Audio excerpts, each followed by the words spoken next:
সম্মানিত দর্শক শ্রোতা, আসসালামু আলাইকুম রহমতুল্লাহ। আমি আছি ভালকি মাধ্যমিক বিদ্যালয়ে।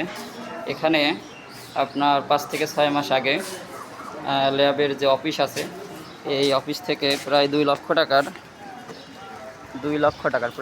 টাকার আপনার সরমাজি সব চুরি হয়ে গেছে। কিন্তু এই সরমাজি চুরি হওয়ার পরেও এখনও পর্যন্ত সেই সরমাজি এখনও পর্যন্ত ফেরত পাওয়া যায়নি, বা সেই মামলার বিষয়ে যে আপনার সুরাহা সেটা এখনও হয়নি। আমরা সেই বিষয়ে একটু জানতে আসছি, কিন্তু এসে দেখলাম যে এখানকার হেড স্যার তিনি একটা সরকারি কাজে বাইরে আছেন, মানে কলেজ স্কুলের বিষয়ে বাইরে আছেন, এবং এখানকার ল্যাবের যে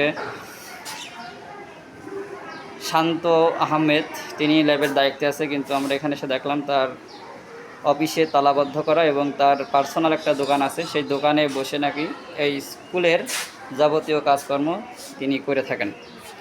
আসলে আমরা আছি আজকে স্কুল চলাকালীন সময় এখানে আসছি, কিন্তু আমরা এসে তাকে ল্যাবে এসে পাইনি।